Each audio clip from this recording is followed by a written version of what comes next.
अस्सलाम वालेकुम रहमतुल्लाहि व बरकातुहू। फ़िरौन का আসসালামু আলাইকুম রহমতুল্লাহি বারকাতুহু। जो मुकाबला हुआ है फ़िरौन से वही मज़मून है जो ফেরাউন এবং आज उम्मीद है इस्लाम तक মৌসার पहुँचेगा। মোকাবেলার আলোচনাই হচ্ছে। इस ज़मन में আজকে আশা करा जो যায় सवालात हैं ज़ेर पेश नज़र শেষ হবে আলোচনা। उन सब के जवाबात अभी तक এই नहीं मिल सके। প্রেক্ষাপটে যে সমস্ত প্রশ্ন ছিল সেগুলোর সুনিশ্চিত और জবাব जो এখনো मुहक्किकीन हैं उनके আসেনি। लिए ये अभी रास्ता खुला है। গবেষকদের জন্য রাস্তা इससे খোলা पहले এখনো। जो मुहक्किकीन हमारे ইতোপূর্বে काम करते रहे আমাদের যে সমস্ত গবেষক কাজ করছিলেন तफसीर तक पहुँचकर তারা তাফসীর পর্যন্ত वहीं बात को ख़त्म कर देते रहे। পৌঁছে কথা फलां तफसीर में ये बात है, फलां तफसीर में ये যথেষ্ট बात है। মনে করেন যে অমুক তফসিরে এই কথা আছে, অমুক তফসিরে সেই কথা अहादीस আছে, भी हैं, অথচ मुस्तनद তফসিরের ভিতরে अहादीस भी, হাদিসও আছে, अच्छी নির্ভরযোগ্য रिवायात वाली अहादीस भी, হাদিস আছে लेकिन ये এবং भी साबित है कि उनमें भी इसराइलियात এই का কথাও दखल প্রমাণিত যে সেই সকল হাদিসে ও और ইসরায়েলি কিস্সা इसराइलियात কাহিনী से मुराद ये है প্রবেশ कि वो করেছে। इसराइली रिवायतें ইসরায়েলি অর্থাৎ जो ইসরায়েলি ज़माने में ঘটনাবলী বা यहूद और রওয়ায়েত रूसों से যা সেই যুগে मुसलमानों ইহুদি तक पहुंची, এবং অন্যান্যদের মুখ থেকে उनको মুসলমানদের अगर কানে बगैर পৌঁছেছে छानबीन के সেগুলো অনুসন্ধান না করে जैसे যদি कि यहूदी बताते हैं हो सकता है ये हो, গ্রহণ করা হয় শুধু এই কারণে যে ইহুদিরা বলছে, इसका আর ये मतलब नहीं कि তার অর্থ মোটে এটি হবে না सल्लल्लाहु अलैहि वसल्लम या सहाबा का যে ये রসুল্লাহ तय সাল্লাল্লাহু আলাইহি ওয়াসাল্লাম এবং সাহাবাদের এটি স্বীকৃত এবং क्योंकि उन रवायात में গৃহীত ऐसी लग़वियात অবস্থান भी ছিল। दाखिल हैं সেই সমস্ত রওয়ায়েত এমন আজে বাজে जो কথাও काबिल कबूल किसी कीमत पर অনুপ্রবেশ नहीं। করেছে যা কোনো মূল্যে গৃহীত হতে পারে না। कोई माकूल इंसान ना मोज़ কোনো के तौर पर उन्हें कबूल বিবেকবান कर মানুষ सकता है, নিদর্শন হিসাবে তা গ্রহণ ना করতে পারে না, इंसानी तजुर्बे के लिहाज से আর उसे करार दे सकता है। মানবীয় অভিজ্ঞতার দৃষ্টিকোণ থেকেও তা সঠিক হতে পারে না। এই যুগে যে বিভিন্ন লেখক আছে তারা এই রেফারেন্সগুলো নিয়েছেন। কিছু किसी तरह भी काबिल कबूल नहीं है, এমন রওয়ায়েত আছে যা কোনোভাবে গ্রহণযোগ্য নয়, কিন্তু তা প্রবেশ করেছে इस्तेमाल करना আমাদের সাহিত্যে। कि अगर हदीस তাই कुतुब में এই ब्याख्या করা নীতিগতভাবে ভুল যে রওয়ায়েতের দিক থেকে নির্ভরযোগ্য রওয়ায়েত आखिरी बात को आखिरी जीने के तौर पर रसूलुल्लाह सल्लल्लाहु अलैहि वसल्लम तक पहुंचाती हैं या मुख्तदर सहाबा तक যদি থাকে যা রসুল্লাহর সাথে কথাকে সম্পর্কযুক্ত করে लाजिमन हमें বা সাহাবীদের সাথে তার সম্পর্ক দেখায়, আর সেগুলো काबिल कबूल সম্পূর্ণভাবে বিশ্বস্ত বা নির্ভরযোগ্য গণ্য হবে। হুজুর বলছেন এই নীতি ঠিক নয়। और এই সম্পর্কে আমি আলোচনা পূর্বেও করেছি। देखना लाजिम है। অভ্যন্তরীণ সাক্ষ্য दूनी शहादत দেখা में कैफियत আবশ্যক। बात অভ্যন্তরীণ कुरान সাক্ষ্যের करीम का ক্ষেত্রে अमूमी बयान সবচেয়ে और हज़रत मोहम्मद रसूलुल्लाह की নির্ভরযোগ্য বিষয় হবে কোরআনের বিবৃতি এবং হযরত রাসূলুল্লাহ সাল্লাল্লাহু আলাইহি ওয়াসাল্লামের জীবনী, हकीकत में যা कुरान কোরআন থেকে অত্যন্ত স্পষ্ট। दो अलग কোরআন এবং মহানবী সাল্লাল্লাহু আলাইহি ওয়াসাল্লামের জীবনী कुरान में बयान দুটো है, वो ভিন্ন मोहम्मद ভিন্ন सल्लल्लाहु अलैहि বিষয় वसल्लम ने নয়। करके दिखाया है। মোহাম্মদ সাল্লাল্লাহু আলাইহি ওয়াসাল্লাম কোরআন যা বলেছে হযরত মুহাম্মদ সাল্লাল্লাহু আলাইহি ওয়াসাল্লাম তা করে দেখিয়েছেন, তিনি জীবন্ত কোরআন ছিলেন। तो इस पहलू से ये है फैसला कुन बात। তো এটি হলো চূড়ান্ত इन दोनों से टकराती हुई সিদ্ধান্তের बात বিষয়। है। এই দুইয়ের रसूल সাথে अकरम যদি सल्लल्लाहु अलैहि वसल्लम কোনো की কথা हर हदीस से সংঘর্ষ রাখে, রসুল্লাহর হাদিস বা রসুল্লাহর উক্তি বা কোরআনের আয়াতের সাথে যদি কোনো হাদিস বিরোধ রাখে, এগুলোর সনদ ঠিক থাকলেও আমাদের এই অর্থ করতে হবে যে তারা বর্ণনাকারীরা বুঝতে ভুল করেছেন বা শুনতে কোনো ভুল করেছেন, বা সেগুলো ইসরায়েলি কিসসা কাহিনী হবে। को बयान करना तो मना नहीं था, মানে ইসরায়েলি কিসসা কাহিনী বর্ণনা করা নিষিদ্ধ ছিল না, কিন্তু নিষিদ্ধ নয়, কিন্তু এর সনদ নেই। इस पहलू से এটি হলো মূল বিষয়। हज़रत मसीह এই मौद দিক থেকে হযরত মসিহ মউদ আলাইহিস সালাতু ওয়াস সালামের যুগে এসে हज़रत मसीह मौद अलैहिस्सलाम की कुतुब में अगर হযরত মসিহ মউদের বই পুস্তকে যদি এমন কথা প্রবেশ করে যা বৈজ্ঞানিক দৃষ্টিকোণ থেকে সেই যুগের শোনা কথা হবে, তার উপর अगर बाद में उनकी ভিত্তি করে পরে যদি এর সংশোধন করা হয়, আর কেউ যদি বলে তুমি মসিহ মউদের মোকাবেলায় কথা বলছো, এটি একেবারেই বাজে একটি রীতি এবং অগ্রহণযোগ্য রীতি হবে।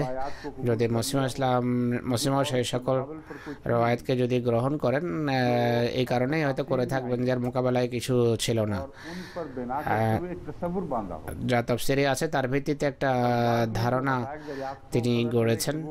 পরে যখন সত্য সামনে আসলো বোঝা গেল যে না, কথা এমন নয়, এমন হওয়া উচিত ছিল। मौलवी मिजाज সে এই সম্পর্কে মৌলবি প্রকৃতির কোনো আহমদি দাঁড়িয়ে যদি বলে যে মসিমদকে তুমি ভুল বলছো, এই ব্যাখ্যা যদি গ্রহণ করা হয় তাহলে রসুল্লাহ পর্যন্ত কথা পৌঁছবে। তাই আমি সতর্ক করছি আপনাদেরকে अपने तबसरे को लुगाम देकर নিজেদের মন্তব্যকে লাগাম পরিয়ে শিষ্টাচারের গণ্ডিভুক্ত রাখতে হবে, যুক্তির গণ্ডিতে রেখে কথা বলতে হবে, যে বুঝতে হবে যে এর সম্ভাবনা আছে। আল্লাহর নবী বা নবীর তরবিয়তে कबूल कर लें লালিত পালিতরা তাদের যুগে কোনো কথা গ্রহণ করতে পারে, আর সেগুলো রদ করার মতো তাদের কাছে বিশেষ করে যখন কোনো কারণ নেই, তো সেগুলো গ্রহণ করা গুনাহ নয়। আর সে কথাগুলো সনদও হতে পারে না অবশ্যই সঠিক কথা হিসাবে। আমি হজরত মসিহ মওদের বই বরাহিনে আহমদিয়া থেকে একটি দৃষ্টান্ত আপনাদের সামনে তুলে ধরব। হজরত মসিহ মওদ আলাইহিস সালাতু ওয়াস সালাম মৃত্যু থেকে জীবন সৃষ্টির বিষয়টি নিয়ে আলোচনা করেছেন আর্যদের মোকাবেলায়। সেখানে বলেন এটি দৈনন্দিন জীবনের অভিজ্ঞতা, মৃত জীবিত হচ্ছে, তাই কথা বলা যে মৃত থেকে জীবন সৃষ্টি হতে পারে না, এটি ভুল। আর পর্যবেক্ষণ হলো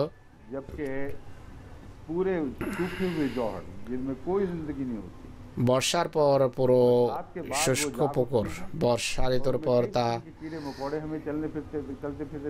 আবার পানিতে ভরে যায়, অনেক ধরনের পোকামাকড় তাতে দেখা যায়, আর ব্যাঙ পর্যন্ত তাতে দেখতে পাই।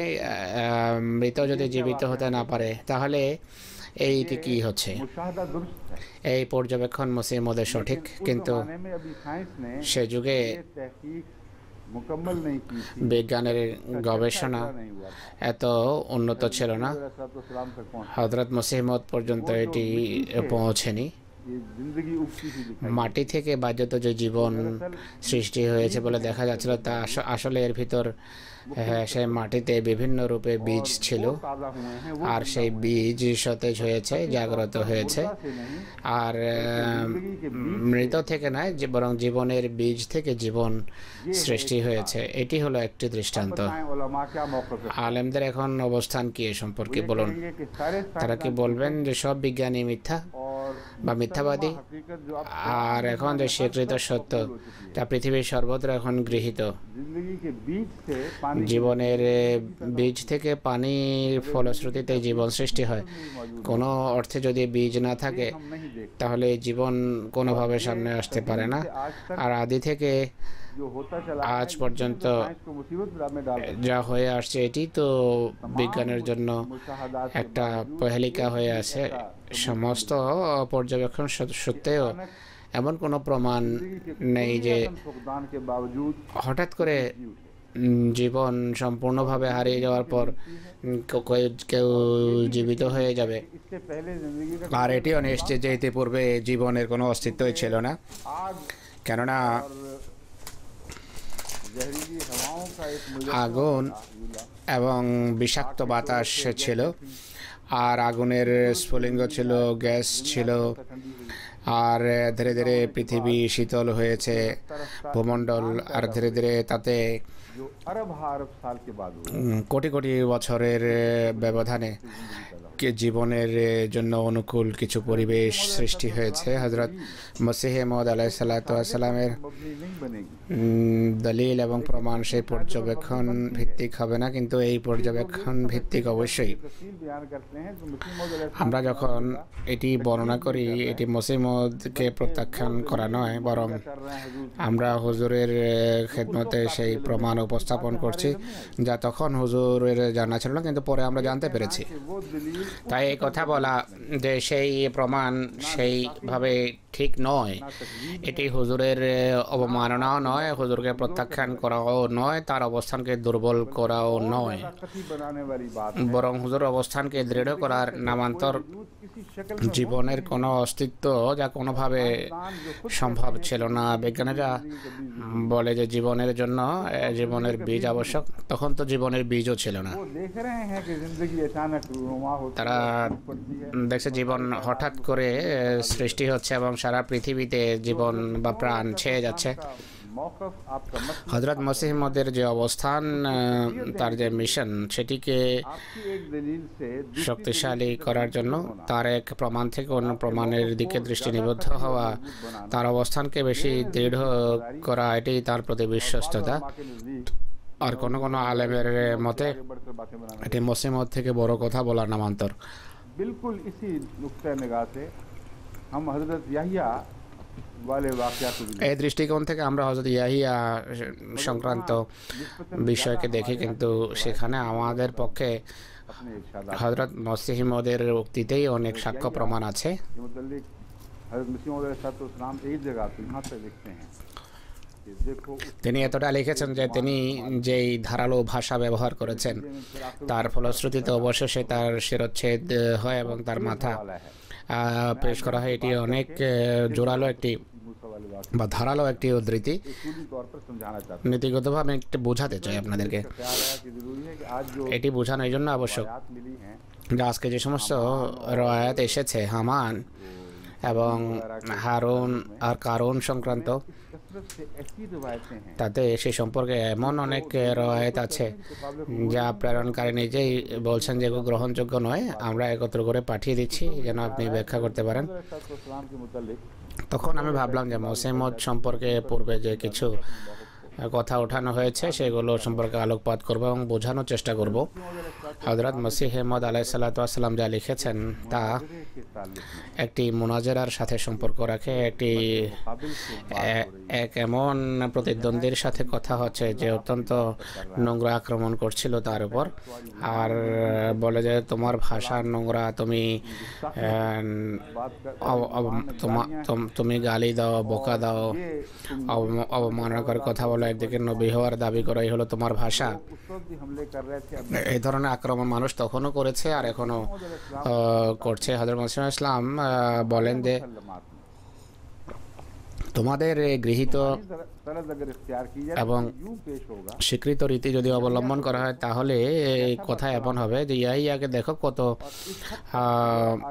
নোংরা ভাষী আর এত ধারালো ভাষা ছিল তার, যে এই কারণে তাকে শিরচ্ছেদ করা আছে। এটাকে গ্রহণ করবে তুমি? ইয়াহিয়ার প্রেক্ষাপটে তিনি নবী হিসাবে যেহেতু তাকে সম্মান করতেন, এই ধরনের ভাষায় তিনি কষ্ট পেয়েছেন, আর এটিকেও তারা আপত্তির লক্ষ্যে পরিণত করেছে। আহমদীরা যেহেতু অতি সরল, তাই কথার যে মুহূর্ত বা সময় কি বা কোন সময় সেটি বলে তা বুঝছে না। আর এখানে আসলে প্রতিদ্বন্দ্বীকে সেভাবে বোঝানো হচ্ছে যেমন রীতি মসিহ মউদের মোকাবেলায় বিরোধী অবলম্বন করেছে। যদি রীতি বৈধ হয় তাহলে এর ফলাফল যা দাঁড়াবে, তিনি বলছেন ইয়াহিয়া সম্পর্কে এই কথা আমাদেরকে বলতে হবে তোমার কথা যদি সঠিক হয়। তো এই সম্পর্কে মনে করা যায় যে মসিহ মউদের নিজের অবস্থান, আর প্রমাণিত হলো যে মসিহ মউদের দৃষ্টিতে ইয়াহিয়ার মাথা ট্রেতে রেখে অবমাননার ভিত্তিতে তাকে শিরচ্ছেদ করা হয়েছে এবং অবমাননার ভিত্তিতে পেশ করা হয়েছে যে মসিহ মউদের উপর একটি আক্রমণ।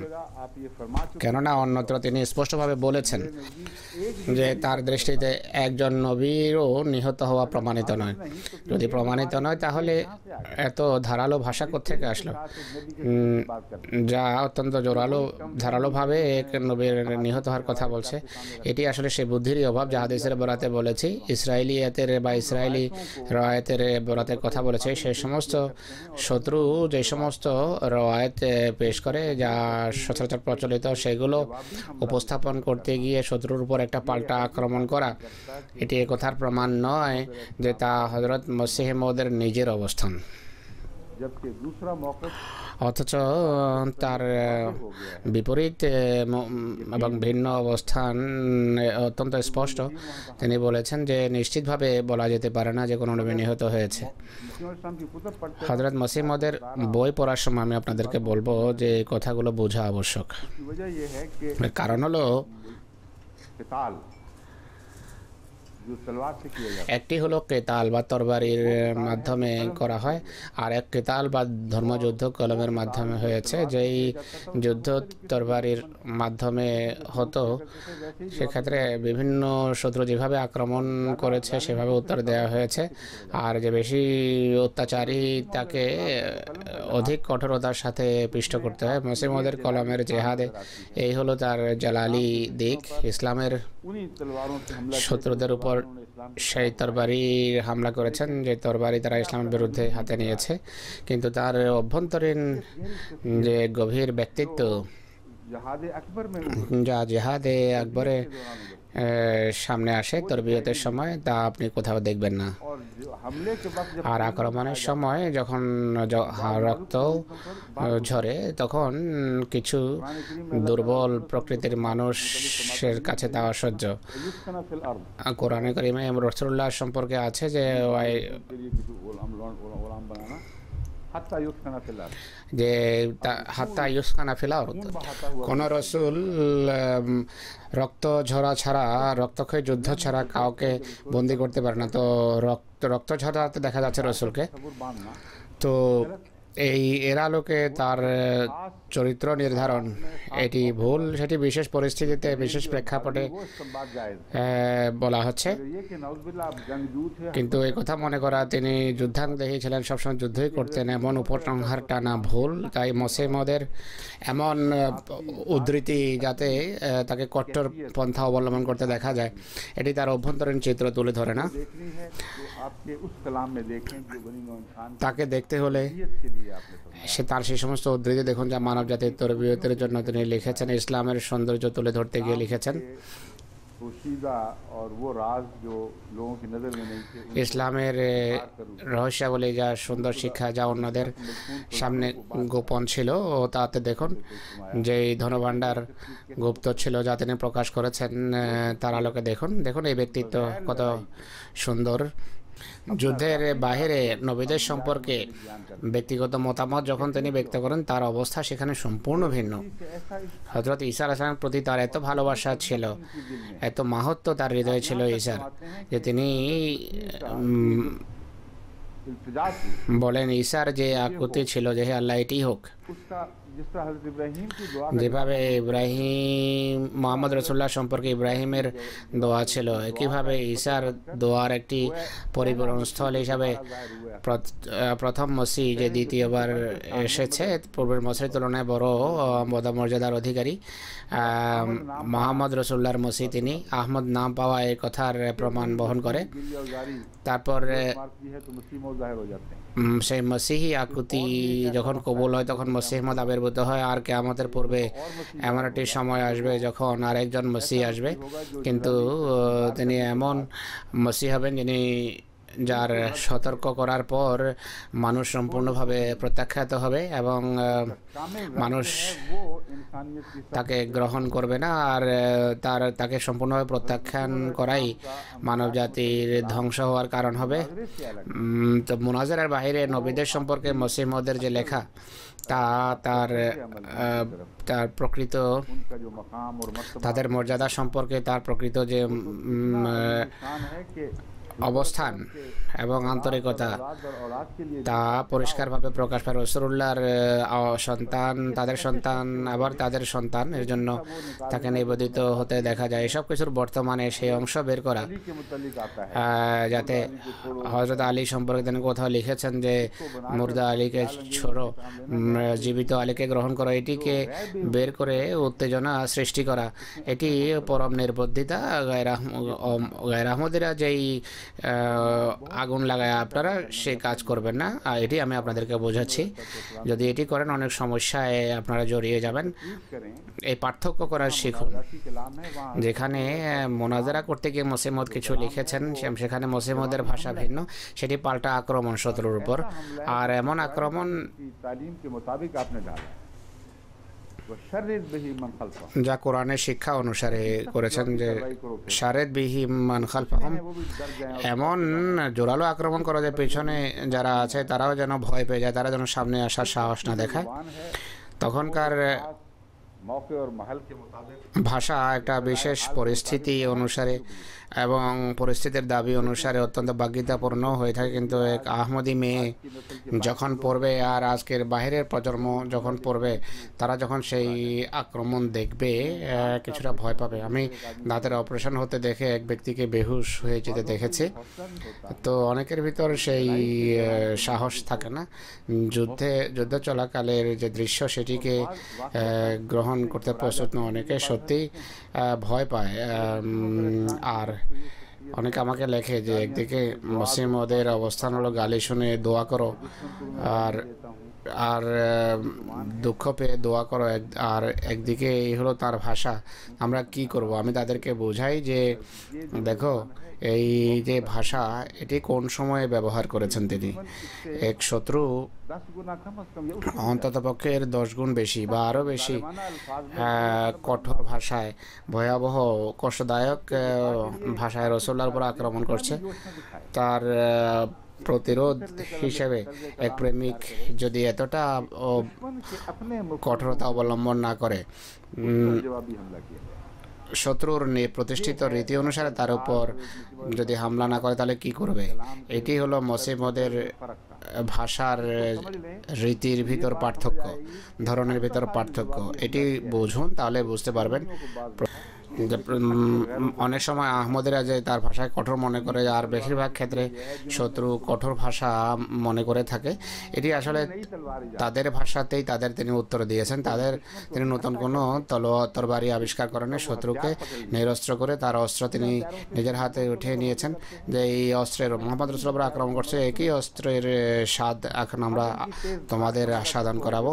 এখন এর ধারকে তোমরা ধারের স্বাদ গ্রহণ করো, দেখো কত কষ্টদায়ক।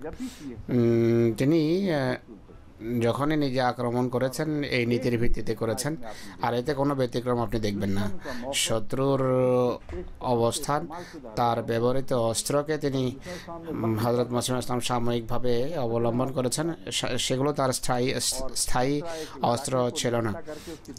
যেভাবে আক্রমণকারীকে আক্রমণের হাত থেকে তরবারি নিয়ে তার উপর আক্রমণ করা, শিরচ্ছেদ করা হয়, এই রীতি তিনি অবলম্বন করেছেন। এটি যদি বুঝেন তাহলে আপনার হৃদয়ে এর বিরোধী কোনো কথা আসতে পারে না। এত মহান, স্নেহশীল, দয়ালু, ধৈর্যশীল ব্যক্তিত্ব,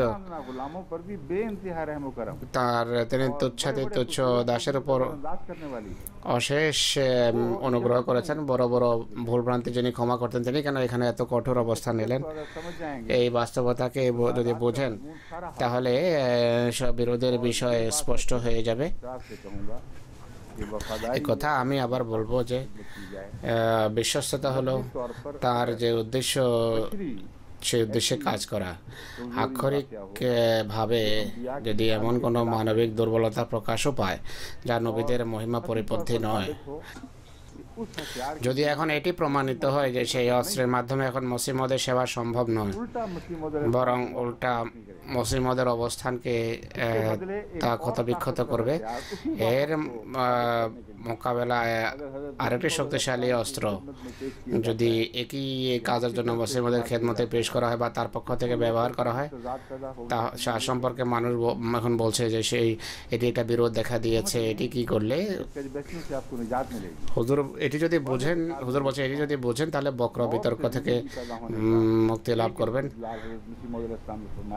মৃত থেকে आज हम देखते हैं कि वो इस्तदलाल মৃতের জীবিত হওয়ার যে तय ব্যাখ্যা शुदा हकीकतों के মসিমত পেশ করেছেন তা আজকের পর্যবেক্ষণ এবং अगर नबी প্রতিষ্ঠিত की गलती नहीं অভিজ্ঞতা থেকে প্রমাণিত যে সেটি সঠিক মনে হয় না। मसीह मौद इस्लाम तो को उम्मती नबी मानते তো নবী যদি এমন ভুল করতে পারেন তাহলে हैं। सवाल उठता है মসিমতকে কিভাবে উম্মতি নবী মানলে, এটি হলো প্রশ্ন। উম্মতি নবী হন বা যে কোনো ধরনের নবী হন না কেন, तो उन हकायक पर बिना करके তিনি जो उसे दिखाई देते हैं, যেই সত্য তার চোখের সামনে থাকে তার ভিত্তিতে ফলাফল যদি बात जो दावा करता है वो सही है, সঠিক বের করেন বা যে দাবি করেন সেটি যদি সঠিক হয়, আর उनको उस दावे की तायद में बतौर खिदमत সেই इस्तेमाल कर लेते हैं। দাবির সমর্থনে যদি সেটিকে ব্যবহার করেন তাহলে এটি নবীর মহিমা পরিপন্থী নয়। तमाम मौजूद इल्म को कुरान की खिदमत में और अपने दावे की खिदमत में लगाना एक माकूल बात है। যুগের সকল জ্ঞানকে এক নবীর দাবির সপক্ষে এবং কোরআনের সপক্ষে ব্যবহার করা যুক্তিযুক্ত একটি কাজ।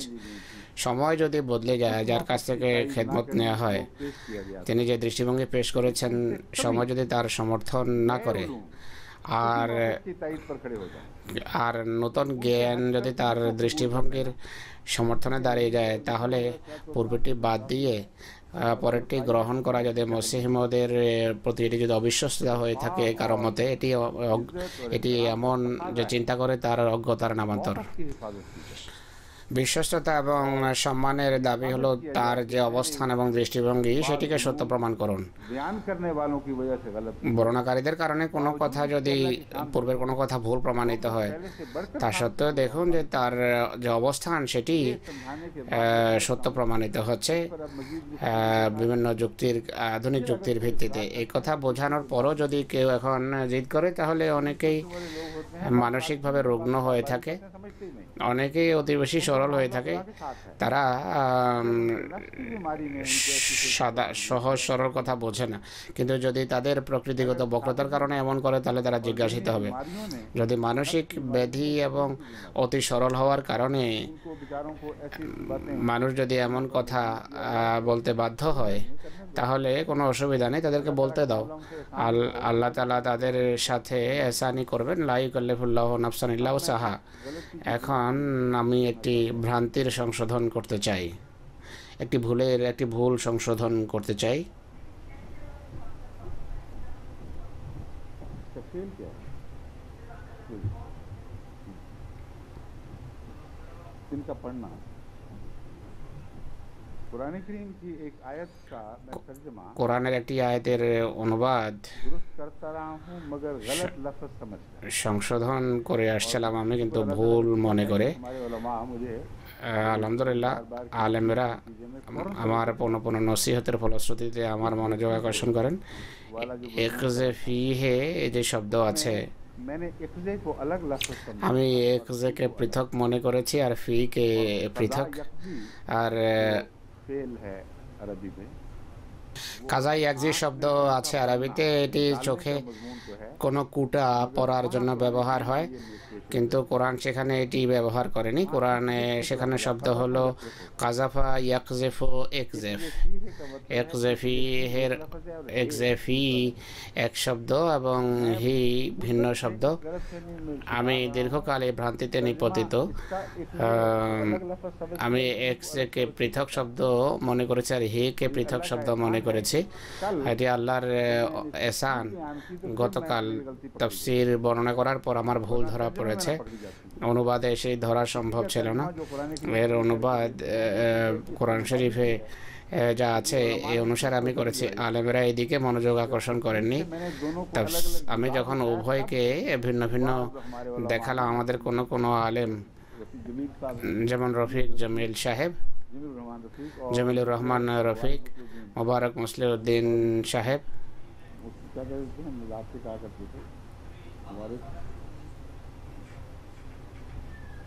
वो चूँकि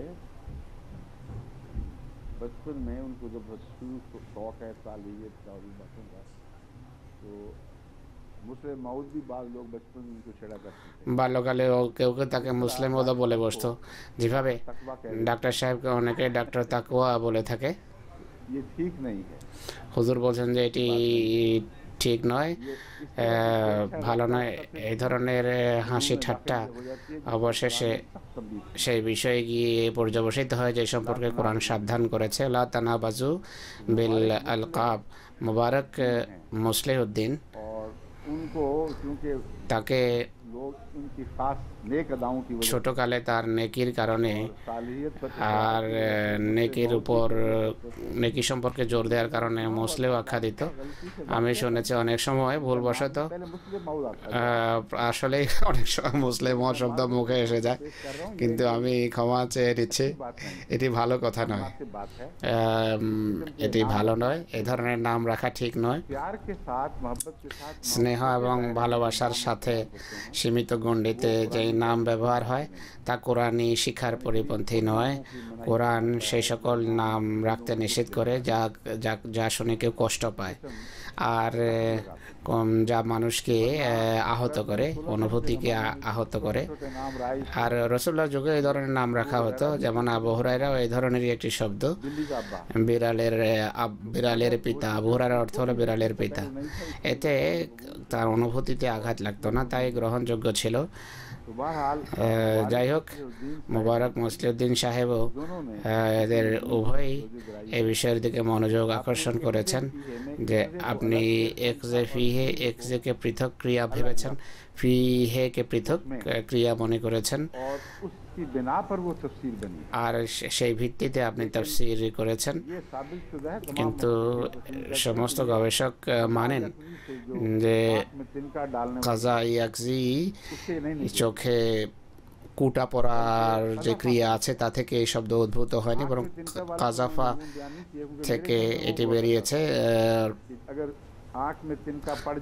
চোখে কুটা পড়া বা কুটা ফেলা কাজা থেকে যদি বের হতো, সেই শব্দের একটি সম্প্রসারিত অর্থ যে তাতে সিন্ধুকে রাখো, সিন্ধুক নদীতে ফেলে দাও। যাই হোক, এটি ভ্রান্তি ছিল আমার। ইনি বলছেন কাজাফা থেকে শব্দ বেরিয়েছে, কাজাফা ইয়াকজিফু, এর অর্থ হলো কোনো বস্তুকে অন্য কোনো বস্তুর ভিতরে রাখা। তো সেই তাফসীরও এইভাবেই হয়ে যায়। তো এটি একটি দৃষ্টান্ত। আমি ভুলবশত একটি কথা বলেছি আর এর ফলে সেই তাফসীর আর থাকে না, যা এক ব্যক্তির অভিরুচি প্রসূত হতে পারে। মূল কথা কিন্তু তাই থাকবে যা বলেছি। আমার মনোযোগ যদি এক্ষেত্রে আকর্ষণ করেন, এই অসম্মানের কিছু নেই, এটি তাদের এহসান, এটি তাদের অনুগ্রহ। আমি পূর্বেই বলেছি যে আমরা ছাত্র, আর বড় বড় বিশেষজ্ঞ যেমন এই সমস্ত লেখকরাই, তাদের কত করে আমি দৃষ্টান্ত দিতে চাই না। তার একটি কথাকে আমাকে লিখেছেন যে আপনার এই অবস্থান সঠিক নয়, এই কথাটা এমন, আর গবেষণার ফলে সেটি প্রমাণিত হয়েছে। তো এই ক্ষেত্রে সবচেয়ে ভালো শব্দ হলো সুবহানাল্লাহ। আল্লাহ তাআলা সত্যাই পবিত্র, এমন ভুল ভ্রান্তি থেকে কেউ মুক্ত নয়। আবশ্যকীয় কথা হলো যখনই ভুল বুঝতে পারে মানুষের মেনে নেয়া যে ভুল হয়েছে, নতুবা ছাত্র থাকতে পারে না। ছাত্র যদি না মানো, নিজেকে শিক্ষক হতে পারো না। রাসূলুল্লাহ ইসলাম ছাত্র এবং শিক্ষককে একই সূত্রে গেঁথে দিয়েছেন, একটি যদি মনে করো অন্যটি হবে। তাই মহানবী সাল্লাল্লাহু আলাইহি ওয়াসাল্লাম সম্পর্কে যে কোরআনে আছে,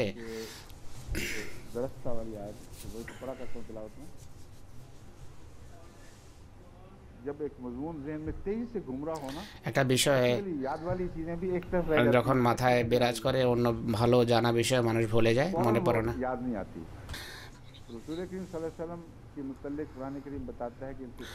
রাসূলুল্লাহ সম্পর্কে কোরআনের দারাস্তা শব্দ ব্যবহার হয়েছে।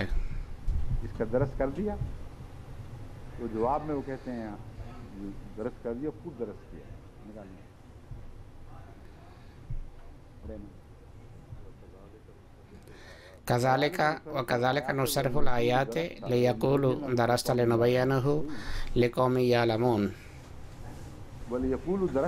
লিয়াকুলু দারাস্তা, हम रसूलुल्लाह को सिखाते हैं बातें। ऐसी ऐसी अजीम बातें सिखाते हैं। এমন মহান কথা মোহাম্মদ রসুল্লাহকে আল্লাহ তাআলা শিখান हाँ हाँ, যে তারা শুনে বলবে যে দারাস্তা আপনি শিখানোর इस मजमून দায়িত্ব পড়ানোর দায়িত্ব যথাযথভাবে পালন করেছেন। था कि এই दरअसल বিষয় সম্পর্কে আমার দৃঢ় বিশ্বাস ছিল যে দারাসার একটি অর্থ হলো পড়ানো, और एक माना तो है ही আর कि सीख लिया। একটি অর্থ হলো তিনি শিখেছেন।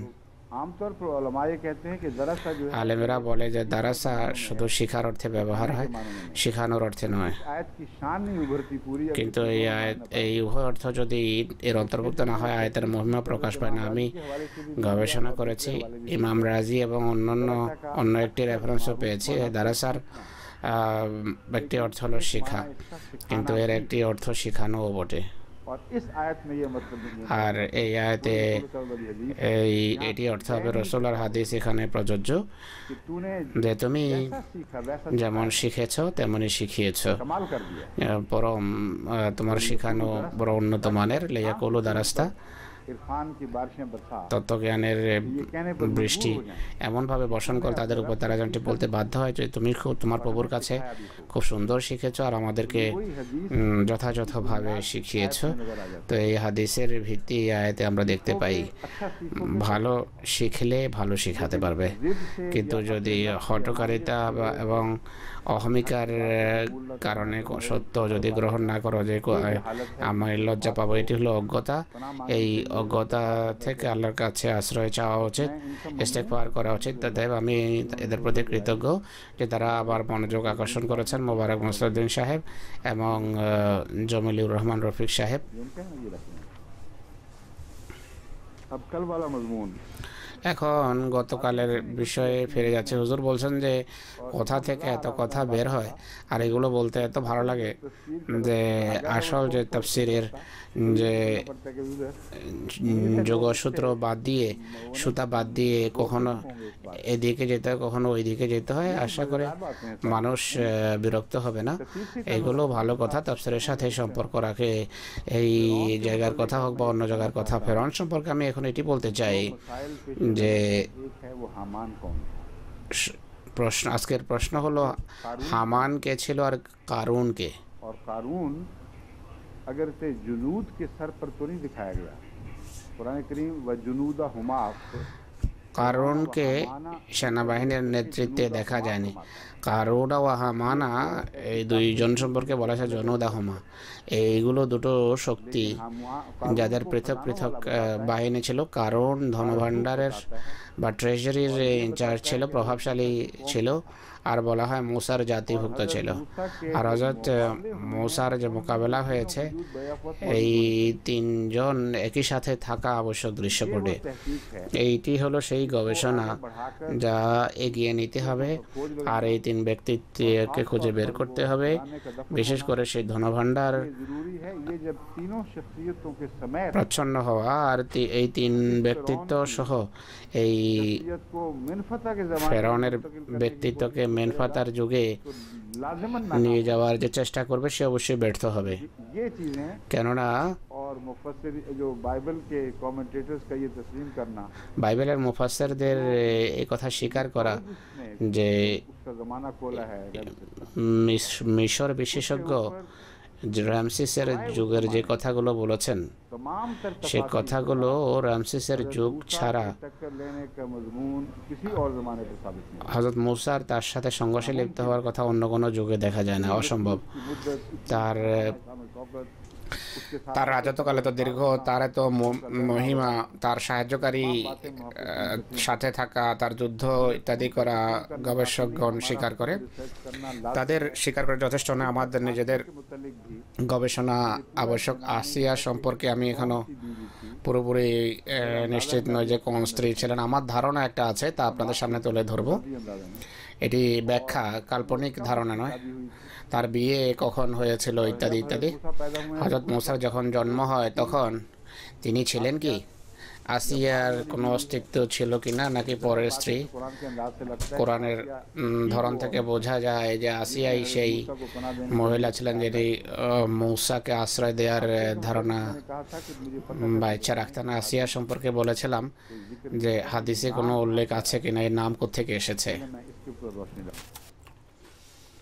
প্রথমে এই সম্পর্কে আলোচনা করি বুখারীর হাদিস এটি और इसमें जिक्र है औरतों में से दो ही कमाल को উল্লেখ আছে যে নারী জাতির ভিতর দুজন की बीबी উৎকর্ষে পৌঁছেছেন इमरान की बीबी এক আসিয়া ফেরাউনের স্ত্রী দ্বিতীয় জন হলেন মরিয়ম ইমরান গোত্রের মহিলা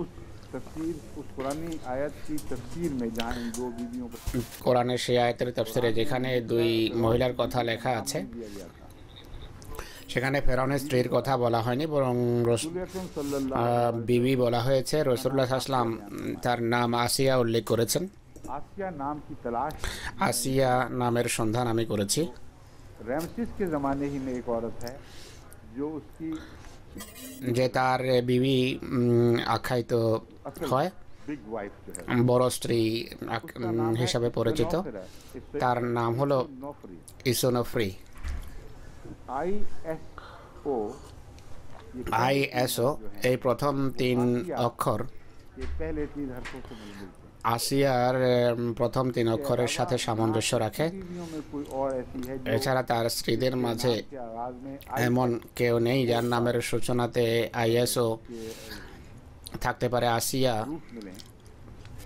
ना इससे पहले फिरौन ना मिनफता के ज़माने में ইতিপূর্বে ফেরাউনের যুগেও তা দেখা যায় না মেনফাতার যুগেও দেখা যায় না मिल जाता है আমরা যদি ये এটি অনুসন্ধান করি তাহলে বোঝা যায় যে মুসা যে ফেরাউনের যুগে জন্মগ্রহণ করেছেন এটি সেই যুগ ছিল आसिया আসিয়া का कुछ सबूत हमें मिल गया नाम के एतबार আসিয়ার নামের দিক থেকে কিছু প্রমাণ আমরা পেয়েছি আসিয়ার से। माने जो आसिया लफ्ज़ যে आক্ষরিক অর্থ আছে সেটি কি सही नहीं कि ये नाम उसका सिफाती नाम এটি তার গুণবাচক নামও হতে পারে আমি মনে করি करके এই দিক থেকে हाँ हवाले जिसमें नाम के इम्कानात हैं নাম সংক্রান্ত যে সমস্ত রেফারেন্স বা উদ্ধৃতিগুলো আছে সেগুলো কোথায় হুজুর মনির জাবেদ সাহেব বা প্রাইভেট সেক্রেটারি সাহেবকে জিজ্ঞেস করছেন नहीं आगे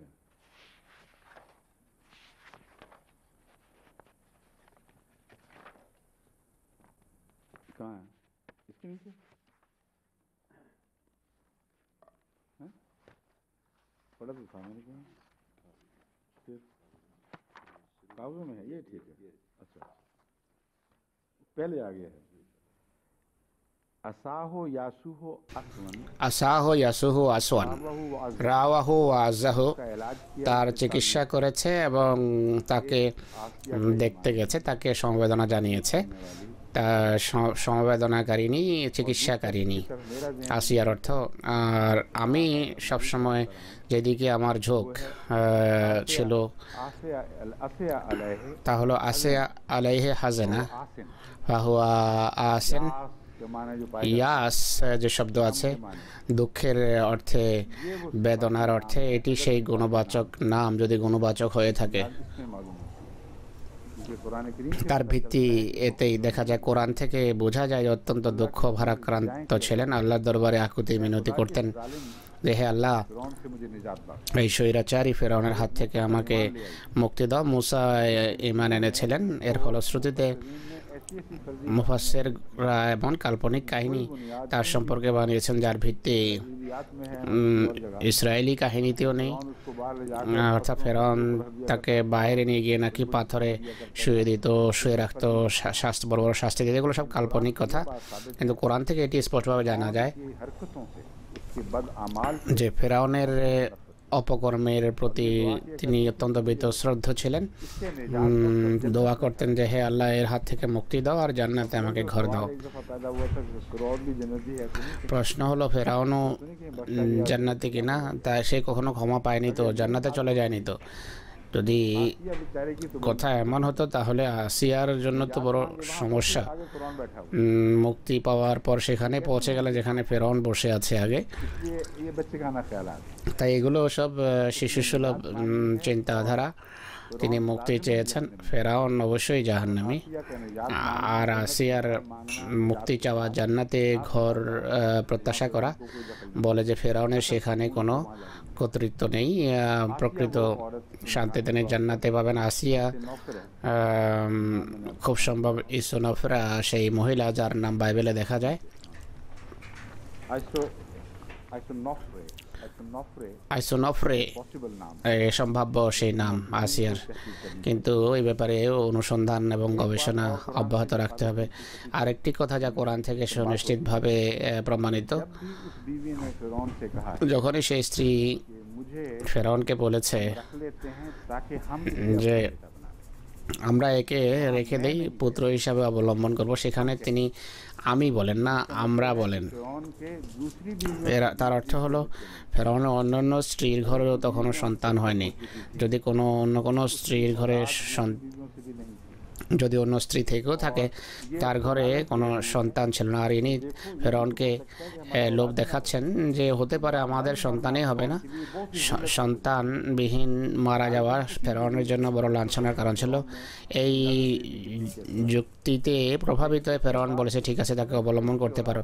কিন্তু এরপরে তো অজস্র ধারায় তার সন্তান হয়, যে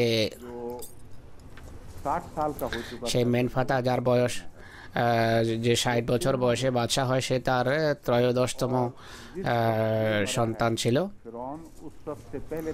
আর রামসিস মারা যাওয়ার পূর্বে তার 12 ছেলে মারা গিয়েছিল। আর তারা কখন জন্মগ্রহণ করেছে, কোন সময় জন্মগ্রহণ করেছে, এইদিকে কোরআন এবং মিশর বিশেষজ্ঞদের যে ঘটনা পাওয়া যায় তার কথা বলবো। কোরআন তো নিশ্চিত কথা বলে, কিন্তু ইজিপ্টোলজিস্ট সম্ভাব্য কথা বলেছেন। 60 বছর বয়সের ব্যাপারে সবাই একমত, এই সম্পর্কে দ্বিমত নেই। সে যখন মারা যায় তখন বয়স ছিল 60 বছর। কত বছর ছোট ছিল এটি দেখতে হবে, যেন তার জন্মের বিষয়টি জানা যায়। যদি তার বয়স 95 হয়, 95 মানা হয় মৃত্যুর সময়, তাহলে 95 বছর বয়সে ফেরাউন মারা যায়। অনেক গবেষক এই ব্যাপারে একমত মনে হয়। অর্থাৎ সে বাদশার জন্মের 35 বছর পর জন্মগ্রহণ করেছে মেনফাতা। এখন প্রশ্ন দাঁড়ায় যে বাদশাহ সিংহাসনে কখন আসীন হয়েছেন। এই বিষয়ে যদি সমাধান বের করেন, তাহলে দেখতে পাবে সিংহাসনে আসীন হওয়ার কতদিন পরের জন্ম হয়েছে। সে তার রামসেসের সিংহাসনে 18 থেকে 29 বছর বয়সের ভিতর সিংহাসনে তিনি বসেছেন, এটি বলা হয়ে থাকে। যদি 95 হয়ে থাকে বয়স, তাহলে পিতা থেকে 35 বছর ছোট ছিলেন, এটি নিশ্চিত কথা। পিতা যদি 29 বছর বয়সে ফেরাউন হয়ে যায়, অর্থাৎ সিংহাসনে বসে, তাহলে এর জন্ম হয়েছে 60 বছর পর। হযরত মুসা যদি এই যুগে জন্মগ্রহণ করে থাকেন, তাতে আশ্চর্য হওয়ার কিছু নেই। অন্যান্য রওয়ায়াতকে যদি মানা হয়, তাহলে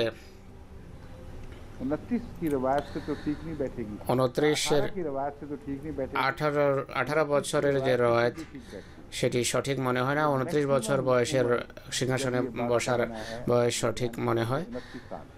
29 বছর বয়সে বলা হয় সিংহাসনে বসেছেন, এটি সর্বোচ্চ বয়স বলা হয়। আর সর্বোচ্চ এই দিক থেকে আমি তার সর্বোচ্চ বয়স 95 সাথে এটিকে যুক্ত করেছি। আর মেনফাতা ছিল 35 বছর ছোট। রামসিসের ছেলে মেনফাতা পিতা থেকে 35 বছর ছোট ছিল। যখন সিংহাসনে বসে তার 60 বছর পর ছেলের জন্ম হয়। আশা করি বুঝতে পেরেছেন।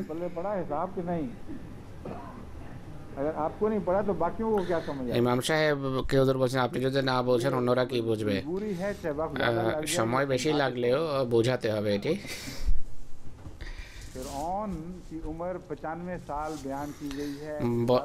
বলা হয়েছে ফেরাউনের বয়স ছিল 95 মৃত্যুর সময়, আর এটি নিশ্চিত ভাবে প্রমাণিত। এই বিষয়ে কোনো মতভেদ নেই যে মেনফাতা যখন মেনফাতা যখন বাদশাহ হয়, তখন তার বয়স ছিল 60।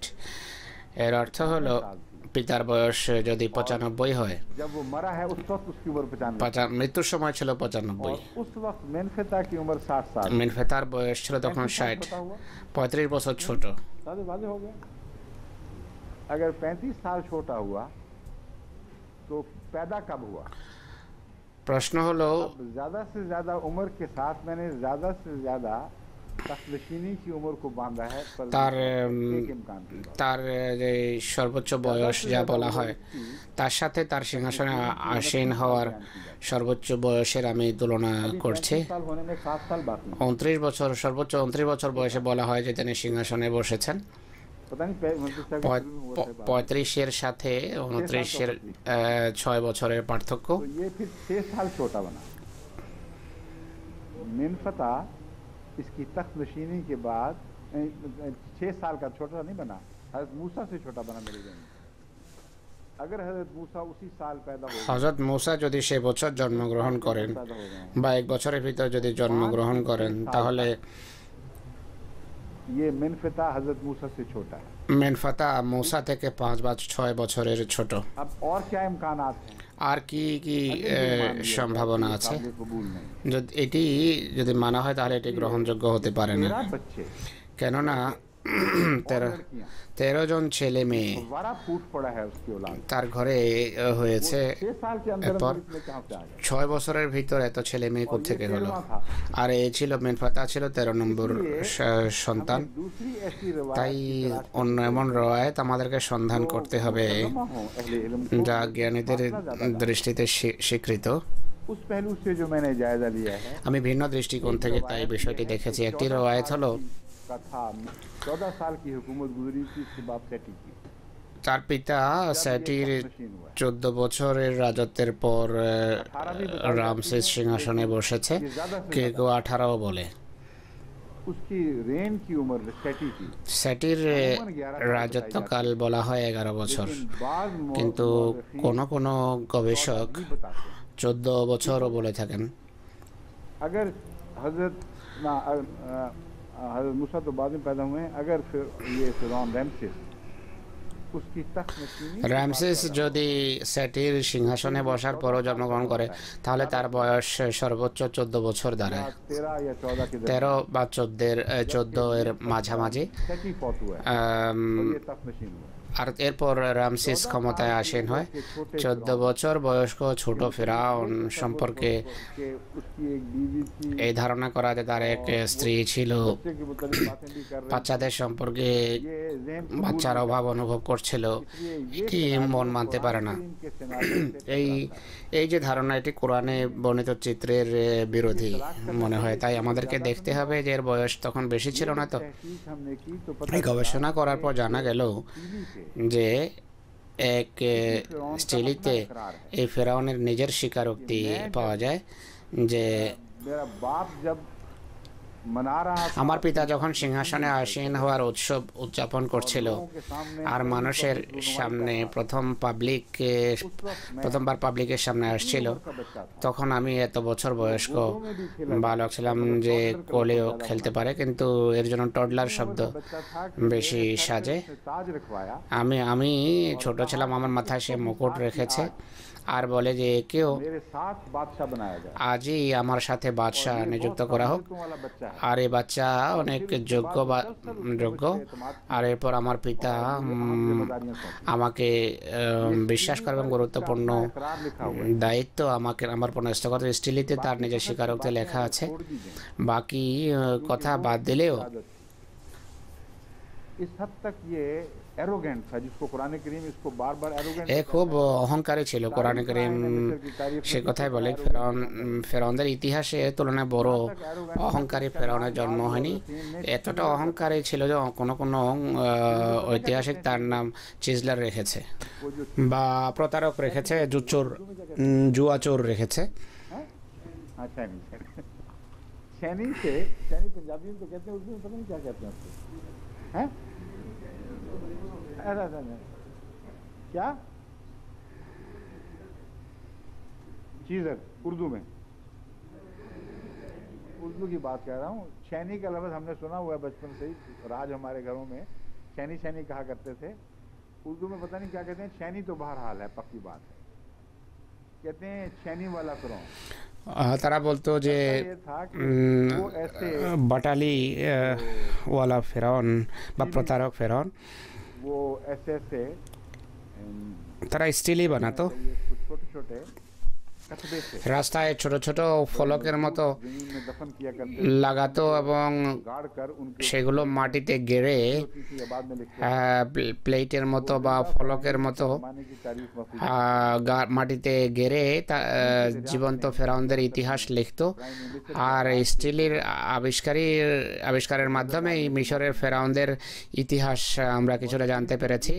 बहुत बड़ी ঐতিহাসিকদের দৃষ্টিতে এর গুরুত্ব অনেক বেশি। लेकिन इनमें ये जो फिरौन है इसने কিন্তু এই ফেরাউন এতে নিজের সম্পর্কে যেই সমস্ত গপ মেরেছে তা মানুষ একটু চিন্তা করেই গ্রহণ করে। এরা গবেষকরা বলেন বা অনুসন্ধানীরা বলেন যে এগুলো মানার যোগ্য নয়। এই ব্যক্তি ছিল প্রতারক। उनको कटवाता था পুরনো ফেরাউনদের যে नामों को नहीं कटवाता था, नाम कटवाता নাম সে और अपना नाम लिख दिया करता ছেনি দিয়ে जिसने ये भी कहा বা বাটালি দিয়ে কেটে নিজের নাম লিখে দিত, बाद में যেন পরবর্তী প্রজন্ম দেখে বলতে পারে যে এত বড় ফেরাউন ছিল। একে বলা হয় চিজলার বা প্রতারক। मारी है वो हम চিজলার বাকি যে সমস্ত গপ মেরেছে আমরা সেগুলো গ্রহণ করব না। জানি না কতটা সত্য কতটা মিথ্যা, কিন্তু নিজ যুগের ইতিহাসকে সে মিথ্যা সাব্যস্ত করতে পারে না। তাই এই কথা আমাদেরকে মানতেই হবে। সবার সামনে প্রকাশ্যে पैदाइश का जिक्र किया है, নিজ জন্মের কথা সে ऐसी बात नजर आती है कि वो लोगों के इल्म में थी। বলেছে, সে এমন কথা বলেছে যা মানুষ জানতো। এটি কাল্পনিক মনে হয় না। इस बात का किसी और हकीकत से टकराव हो যদি অন্য কোনো সত্যের সাথে এর সংঘর্ষ হয় তাহলে এটিও গ্রহণযোগ্য হবে না। এই ক্ষেত্রেও সে মিথ্যা বলে থাকবে, কিন্তু তার এই কথার সত্যায়ন আমরা পাই অন্যত্র, তাই এটিকে রোধ করার কোনো কারণ নেই। 14 साल তো 4 साल इसके पहले गुजर गए, 4 साल बाद 14 साल इसके बादशाह की बादशाहत में गुजरे। तो ये जो बाज मुहक्किकीन कहते हैं कि 18 साल की उम्र में तख्त नशीन हुआ था। কোনো কোনো গবেষক যে বলেন যে 18 বছর বয়সে সিংহাসনে বসেছিল, এই কথা সেদিক থেকে সঠিক প্রমাণিত। হয়তো 18 বছর के और इसके বয়সে बेटे के दरमियान তার সিংহাসনে বসা তার এবং তার 13তম সন্তানের মাঝে এক যুক্তিযুক্ত গ্যাপ আমরা দেখতে পাই। 95 साल की उम्र অর্থাৎ যদি 95 বছর বয়সে মারা যায় সে, तो 18 साल की उम्र में তাহলে नशीन हुआ है। সে 18 বছর বয়সে সিংহাসনে আসীন হয়েছে। 17 साल बनते हैं, तो 17 साल के अरसे में बल्कि तो 5 कम 12 साल के अरसे में भी ऐसे फिरौन के 12 বছরের ভিতরে এমন ফেরাউনের 13 জন সন্তান হওয়া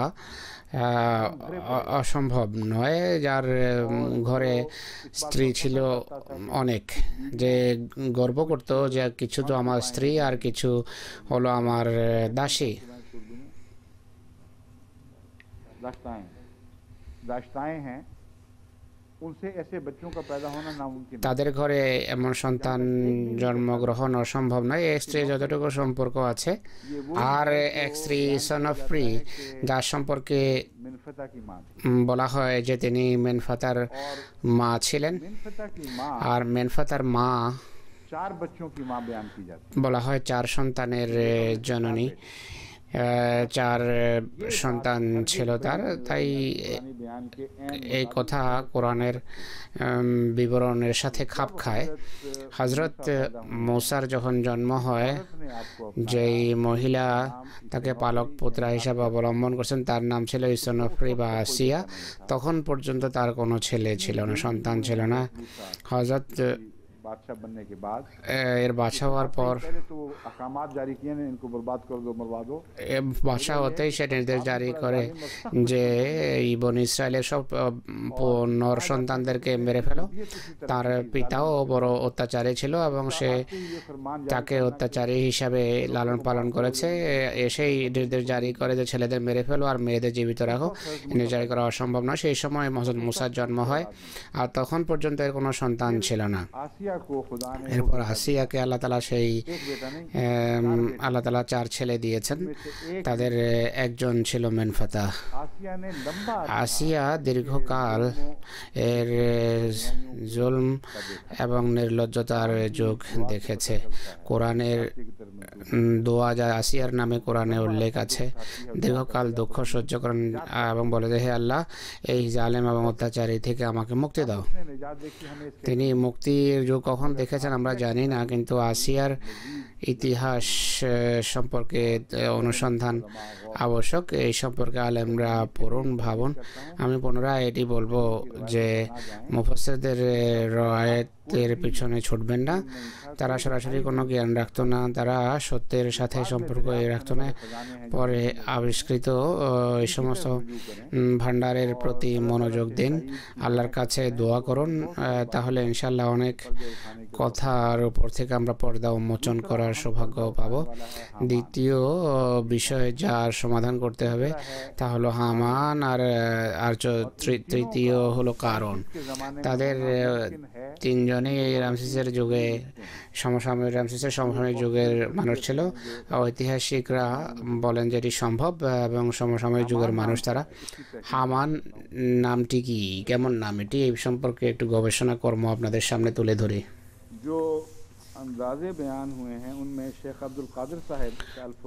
শেখ আব্দুল কাদের সাহেব ফুরকানে একটা প্রবন্ধ লিখেছেন 1965-তে, সেটি ছাপা হয়েছে। Egypt under the Pharaohs by কোনো লেখক লিখেছেন, জার্মান কোনো লেখকের প্রবন্ধ এটি। अंग्रेजी में आम मारूफ नहीं है। उसमें वो कहते हैं कि हम बड़े काहन को कहते थे और মান আমুন से বড় কানকে বলা হাম মান আমুন থেকে নেওয়া হয়েছে, এই কথা তার একেবারেই সঠিক। হামান বড় প্রিস্ট, হাই প্রিস্ট যাকে বলা হয়, তার উপাধি ছিল। হামানের পদমর্যাদা এত বড় ছিল যে রামসেস তার বড় ছেলেকে হামান নিযুক্ত করেছিল। প্রধান প্রিস্ট হিসাবে অনেক বড় ক্ষমতা সে নিজের হাতে রাখত। গবেষণার ফলে জানা গেছে যে 30 বছর বা 30তম তার শাসন বার্ষিকী উদযাপন করার সময় তার একমাত্র ছেলে সে জীবিত ছিল। এরপর 30 থেকে 50 বছর পর্যন্ত তার শাসনের 50 বছর পর্যন্ত এই সময়ের ভিতর সে শুধু 9 বার শাসন বার্ষিকী উদযাপন করেছে। 30 থেকে 30 থেকে 50 পর্যন্ত 9টি বার্ষিকী উদযাপন করেছে। এতে কোথাও হামানের উল্লেখ নেই। তার অর্থ হলো প্রথম হামান এর পূর্বেই মারা যায়, মূসার আগমনের পূর্বেই তার অবসান ঘটে। তাই সাগরে নিমজ্জিত হওয়ার সময় তার সৈন্যবাহিনী থাকলে অন্য কোনো হামানের অধীনে ছিল। আর যে হামান বলে যে আমার জন্য অট্টালিকা নির্মাণ করো, সে ভিন্ন কোনো হামান। এটি একটি প্রতিষ্ঠিত সত্য। কোরআন বলে যে ফেরাউন হামানকে বলেছিল যে আমার জন্য এই অট্টালিকা নির্মাণ করো। আর ইতিহাস থেকে প্রমাণিত হয় যে হামান তার পুত্র ছিল, সে হযরত মুসার ফিরে আসার পূর্বেই ইন্তেকাল করে, আর মোকাবেলার সময় সে সেখানে ছিল না। বরং তার এর পরের সন্তানগুলো এত তাড়াতাড়ি মারা যায় যে মৃত্যু পর্যন্ত সে তার 13 জন ছেলেকে চোখের সামনে মারা যেতে দেখেছে। তো জনুদা হুমার শব্দ যে কোরআনে আছে, তাদের উভয়ের সৈন্যবাহিনী, এর গবেষণা প্রয়োজন। আমরা যে অনুসন্ধান করেছি তা থেকে বোঝা যায় যে ফেরাউনের এই রামসেসের দুটো ভিন্ন সেনাবাহিনী ছিল। আর এটি আরেকটা প্রমাণ যে এই ব্যক্তি রামসেস ছিল, ভিন্ন কোনো রামসেস ছিল না। সালেহা সফি একটা রেফারেন্স পাঠিয়েছেন, তা হুজুর এখন পড়তে চাচ্ছেন। তার সেনাবাহিনীতে প্রধানত মিশরীয়রা ছিল, বিদেশি মিস্ত্রিরাও ছিল তার সেনাবাহিনীতে। 4টা ডিভিশন ছিল তার সেনাবাহিনীতে, বিভিন্ন খোদার নামে নাম করা হয়েছে, বিভিন্ন দেবতার নামে নাম করা হয়েছে। একটা ডিভিশনের নাম ছিল আমুন। এই ডিভিশনের সর্দার হামান আখ্যা পাবে, হামান আখ্যা পেত। इसका वजीर है या जो भी इसका सबसे बड़ा रुकन এর যে প্রধানমন্ত্রী अपने बाद नंबर 2 आता है वो বা ফেরাউনের পর যেই সবচেয়ে বড় পদ ছিল হামানের, সে প্রধান প্রিস্ট ছিল, অর্থাৎ পুরোহিত ছিল। लश्कर का सरदार হামান পুরোহিত এবং ये दो সেনাবাহিনীর প্রধান, এটারা কি দুই ব্যক্তি ছিলেন নাকি একই ব্যক্তির দুটো পদ ছিল? আমার মতে দুইজন ভিন্ন ভিন্ন ব্যক্তি ছিল। हामान है একজন ছিল হামান प्रीस्ट है, যে পুরোহিত ছিল ফেরাউনের, আর একজন ছিল সেনাবাহিনীর প্রধান। तस्लीम है कि फॉरेन थे, फॉरेन बॉडीज के थे। तो फिर যদি বিদেশি হয়ে থাকে তাহলে দুটো সম্ভাবনা আছে। खुद उन्हीं में से कोई था হয়তো ওদের মধ্য থেকে কেউ ছিল যে মিশরীয় ছিল না বা বহিরাগত ছিল, किसी इजिप्शियन বা को जो কোনো भी था মিশরীয় হামান যে का सरदार बनाया गया। পুরোহিত ছিল তাকে সেনাবাহিনীর প্রধান নিযুক্ত করা হয়েছে। फॉरेनर्स पर मुश्तमिल একটা সেনাবাহিনী ছিল যা বেশিরভাগ যাদের ছিল বিদেশি আর যাদের নেতা ছিল আমুন। এই হলো সেই চিত্র। কোরআন করিমের এই কথা বলা যে জুনুদাহুমা কানু খাতাইন, ফেরাউন, হামান এবং তাদের সৈন্যরাজ উভয়ের সেনাবাহিনী ছিল পৃথক পৃথক, উভয়ই ভ্রান্তিতে নিপতিত ছিল। এটি কোরআনের সত্যতার আরেকটি আশ্চর্যজনক প্রমাণ। কত সূক্ষ্মতার সাথে সেই রামসেসের যুগের ইতিহাসের কথা কোরআন উল্লেখ করে। গবেষকরা से पढ़ पढ़कर तस्लीम करते हैं পরে স্টিলের সাহায্যে যা আবিষ্কার করে যে এটিও হয়ে থাকবে আর এটিও হয়তো হয়ে থাকবে। কোরআন 1400 বছর পূর্বেই তা উল্লেখ করেছে। আর এই কথাগুলো মেনফাতার ক্ষেত্রে ফিট হয় না, প্রযোজ্য হয় না। মেনফাতার কথা যারা বলে তারা কই যাবে এখন? ऑफिशियली इस पर आते हैं। फिर 100% এর ক্ষেত্রে প্রযোজ্য। আর মেনফাতা হযরত মুসার তুলনায় অনেক ছোট ছিল। মেনফাতার এই কথা বলা যে আমাদের সামনে বাচ্চা হিসাবে তুমি বড় হয়েছো, সে তার তুলনায় যে 20 বছর বড়, সে কি বলতে পারে যে হে বাবাজি তুমি আমার সামনে বড় হয়েছো? এটি তো বলতে পারে না। এটি স্পষ্ট বিষয়। আমার এ ব্যাপারে বাদের সন্দেহ নেই। কোরআন একমাত্র ফেরাউনের কথা বলছে, যার যুগে মুসার জন্ম হয়েছে, যার স্ত্রীর হাতে সে মুসা আলাইহিস বড় হয়েছেন, খেলেছেন, যৌবনে পৌঁছেছেন। সেই তার যুগেই হিজরত করেছেন, 40 বছরের ভিতর ফিরে এসেছেন। আবার মেনফাতার যুগ আরও অনেক পরে আরম্ভ হয়েছে। फिर वो मुकाबले हुए, এরপর সেই মোকাবেলা হয় আর তিনি তাকে পরাজিত করেন। ये जो हवाला है এই যে রেফারেন্স চেম্বার্স এনসাইক্লোপিডিয়া থেকে নেওয়া হয়েছে সৈন্যবাহিনীর সংক্রান্ত যেই উদ্ধৃতি। দ্বিতীয় উদ্ধৃতি হুজুর এখন পড়বেন, बहुत अहम हवाला। অত্যন্ত গুরুত্বপূর্ণ উদ্ধৃতি এটি।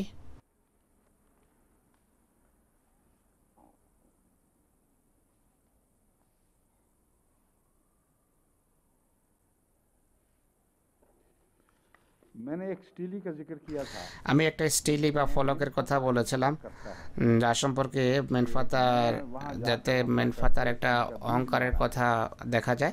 বলে যে আমি সেখানে গিয়ে হামলা করে তাদের ইসরায়েলিদের বীজ মেরে এসেছি। उससे इस्तेमाल किया। আমি ব্যাখ্যা করেছিলাম যে এখানে যেখানে মিশরে এত ইসরায়েলি আছে, তার বাইরে গিয়ে ইসরায়েলিদের বীজ মারার দরকার কি? यहाँ से नहीं मार के देखा। এখানে কেন তাদেরকে ধ্বংস করে না? उस सिलसिले में मैं इसलिए ज्यादा আমি বেশি জোর দিচ্ছিলাম না, কারণ কি হয়তো বলতে পারে যে এদেরকে দিয়ে সে কাজ নিচ্ছিল, খেদমত নিচ্ছিল, দাসত্বের শৃঙ্খলে আবদ্ধ রেখেছে, তার বাইরে যারা আছে তাদের শত্রুতা করে। ওদের বলছে এটিও ঠিক নয়। এখানে প্রতিদিন ঝগড়া হচ্ছে, প্রতিদিন তার সমস্যা, পরীক্ষা, বিভিন্ন ধরনের বিপদ আপদে নিমজ্জিত। ফেরাউন শক্তিশালী হওয়া সত্ত্বেও এমন এক ব্যক্তির সামনে একান্ত অসহায় মনে হয় যে कमीन कौम से ताल्लुक है, তার দৃষ্টিতে নিচ জাতির এক সদস্য, आम काम करने वाली, সাধারণ কাজ যারা করে, बड़े बड़े करता है कि मैं खुदा का বড় বড় দাবি করে যে আমি আল্লাহর প্রতিনিধি, कत्ल के इरादे भी करता है। আবার তাকে হত্যা করারও ষড়যন্ত্র করে, কিন্তু হত্যা করতে পারে না। আর অবশেষে সিদ্ধান্ত থেকে পরিবর্তন করতে বাধ্য হয়। অর্থাৎ মুসার ভিতর আসলে ফেরাউন কোনো শক্তি দেখছিল, যেই কারণে সে বাধ্য হচ্ছিল। उसको फुर्सत कहाँ से मिली? সে যুগে সে बाहर जाके বাইরে গিয়ে কিভাবে আক্রমণ করতে পারে, ইসরায়েলিদের বীজ মারতে পারে। ये इस्तेमाल सिर्फ मेरा ही नहीं, এ ব্যাখ্যা শুধু আমার নয়, সালেহা सूफिया ना साले सभी नहीं, ये हवाला दिया है मुझे রেফারেন্স আমাকে পাঠিয়েছেন history of the Hebrews history of the Hebrew, reference যে বই থেকে নেওয়া হয়েছে, history of the Hebrew to the Roman period, air ये कहता है ऑल्टले। कि स्टीली से ইনি বলছেন बहुत से मुहक्किकीन ने ये कतई नतीजा अखज़ किया স্টিলের ভিত্তিতে जिस वक्त অনেক গবেষক এই চূড়ান্ত সিদ্ধান্ত উপনীত হয়েছে যে মেনফাতা যখন বাদশাহ হয়েছে तमाम তার तरह পূর্বে সব হিব্রু এই এলাকা ছেড়ে চলে গেছে, मुल्क के अंदर उनका कोई निशान नहीं আর দেশে কোনো হিব্রু বা ইসরায়েলি ছিল না। स्टीली के जो अल्फाज हैं कहते हैं हमने उनका गौर से मुतालिया किया ইনি है। বলছেন স্টিলই আমরা পড়েছি, স্টিলির শব্দে बहुत अहम मुहक्किकीन স্টিলি ये থেকে नतीजा भी अखज़ करते অনেক গুরুত্বপূর্ণ গবেষকরা এই हैं। मारा या नहीं ये तो উপসংহার अलग बात है, টেনেছেন कैसे भी हो सकता যে है। সেখানে তাদের হত্যা করতে পেরেছে কি পারেন সেটি ভিন্ন কথা, কিন্তু মিশরে কেউ ছিল না। का इंतकाम ले रहा था। আর আসলে সে নিজের পিতার প্রতিশোধ নিচ্ছিল। अब बाप का इंतकाम जो ले रहा পিতার প্রতিশোধ है, उस सिलसिले में खुदा ने उससे क्या इंतकाम लिया। নেয়ার প্রেক্ষাপটে আল্লাহ কি প্রতিশোধ নিয়েছেন সে সম্পর্কে আমি আপনাদেরকে বলতে চাই। रेमेसिस का जो जमाना बनता है, রামেসিসের যুগ, मूसा की वापसी আমি বলেছিলাম যে মোসা 40 বছরে পৌঁছার পূর্বে মিডিয়ান থেকে ফিরে এসেছেন। কোরআন থেকে বোঝা যায় যে তিনি और 8 साल নবুয়তের বয়সে পৌঁছেন এবং এর পূর্বে 8 বছরের চাকরির অঙ্গীকার পূর্ণ করেন। এরপর তিনি নিজে সেখানে থাকতে চাননি, অনুমতি নেন ফিরে আসার। था तो फिर इजाजत का सवाल ही कोई नहीं। যদি 10 বছর কাজ হয়ে যেত অনুমতির প্রশ্ন ছিল না। অনুমতি নেওয়া বলছে যে তার অঙ্গীকারের শেষ পর্যায়ে পৌঁছানে 8 বছর পুরা হয়েছে। শ্বশুর থেকে অনুমতি নেন जाने का फैसला যে আমি এখন যেতে চাই। उस वक्त खुदा उनको তখন আল্লাহ তাআলা তাকে নবী নিযুক্ত করেন, আর আল্লাহ তাআলা বলেন যে এখন তুমি পরিপক্কতার বয়সে পৌঁছে তো আমার কাজের যোগ্য হয়েছো, আমার নিজের জন্য তোমাকে আমি বেছে নিয়েছি। 40 साल से तो लाज़िमन कम है। এটি 40 থেকে কম। आगे लगाकर एक तखमीनन मैंने कहा था ये আমি सही नहीं। ধারণা বা অনুমান বশত বলেছিলাম যে আরও পূর্বে 40-এর পূর্বে নবুয়ত পেয়ে থাকবেন তিনি, কারণ আল্লাহ তাআলার এই কথা বলা যে তুমি পরিপক্কতার বয়সে পৌঁছেছ তখন নবী বানিয়েছি, এর অর্থ হলো গবেষক এবং আলেমদের দৃষ্টিতে নবী হওয়ার छोटी उम्र साबित शुदा है। সবচেয়ে ছোট যেই বয়স, ন্যূনতম বয়সে যদি पुरानी बयान के मुताबिक তিনি নবী হয়ে যান তা কোরআনের আয়াতের পরিপন্থী নয়। इस सूरत में 33 साल का एक अंदाजा था। অনুমান করা যায় যে 33 বছর ছিল বয়স, আর সে কারণে আমি বলেছি হিজরত 25 বছর বয়সে করেছেন। वो होने की लिहाज से তিনি যে দৃঢ়তার বয়সে উপনীত হয়েছেন, মানুষ সে বয়স 30-এর বেশি বলে না। 30 হিজরত সর্বোচ্চ 30 বছর বয়সে তিনি করেছেন। ऐसा है শুধু একজন 40 साल की লেখক এমন আছেন যিনি বলেন যে তিনি 40 বছর বয়সে वहाँ रहे, মিডিয়ানে হিজরত করেন, 80 साल 40 বছর সেখানে ছিলেন, 80 বছর বয়সে ফিরে এসেছেন। এটি এমন কাল্পনিক কাহিনী এর কোনো ভিত্তি নেই। পুরো ইতিহাস বা ডেটস ही है जो বা হিসাব বদলে যায়। এটি গ্রহণ করলে কোরআনই গুরুত্বপূর্ণ कि वक्त आपकी उम्र 33 গ্রন্থ। এই অনুসারে ফিরে আসার সময় তার বয়স ছিল 33 বা সর্বোচ্চ 40 হবে। 33 साल की अगर थी যদি 33 বছর বয়স্ক হয়ে থাকেন, তিনি ফেরাউন থেকে কতটা ছোট ছিলেন? मिनफता तो 30 से 35 साल तक छोटा था। মেনফাতা রামসিস থেকে 30 বা 35 इसलिए मैंने बताया कि বছর ছোট ছিল। যেহেতু মেনফাতা मूसा থেকে ছোট ছিল, তাই সময়ের সঠিক হিসাব করতে হবে। छोटे थे अगर ये 33 साल की उम्र में वापस आए। इसका मतलब ये है कि हजरत मूसा হযরত मूसा মিশরে 25 বছর কাটিয়েছেন, साल पहले पैदा हुए। কাটিয়ে থাকবেন। 25 বছর পূর্বে জন্ম ছিল, তাই 25 বছর কাটিয়ে থাকবেন। के बाद क्योंकि वो दूसरा फिरौन जो पैदा हुआ वो 33 साल দ্বিতীয় बाप से 35 साल छोटा था। ফেরাউন বাপ থেকে 35 বছর ছোট ছিল। মুসা যখন হিজরত করেছেন 25 বছর বয়সে, उस वक्त वो पैदा हो चुका था क्योंकि তখন वो बाप की उम्र से छोटा था ना। তার জন্ম হয়ে গিয়েছিল। সে বাপের সিংহাসনে আসীন হওয়া থেকে তার বয়সের হিসাব হবে না, বাপের জন্ম থেকে তার বয়স হিসাব হবে। वो अगर 18 साल पहले पैदा हो चुका था फिरौन, ফেরাউন অর্থাৎ রামসিস যদি 18 বছর পূর্বে জন্ম হয়ে থাকে, हजरत मूसा के 25 डालें হযরত মুসার 25 যোগ করুন, যখন তিনি হিজরত করেছেন 18 সাথে 33 হবে। वही बन गया। तो 33 साल के के थे जब हजरत मूसा ने हिजरत की। হযরত মূসা যখন হিজরত করেছেন তখন ফেরাউনের বয়স ছিল 33। छोटा था बाप से। মেনফাতা যদি পিতা থেকে রামসিস থেকে 35 বছর ছোট হয় তাহলে वो कब पैदा हुआ फिर वो? তার জন্ম কবে হয়ে থাকবে? 17 साल का था जब অর্থাৎ রামসিস যখন 17 বছর বয়স্ক ছিল তখন মেনফাতার জন্ম হয়।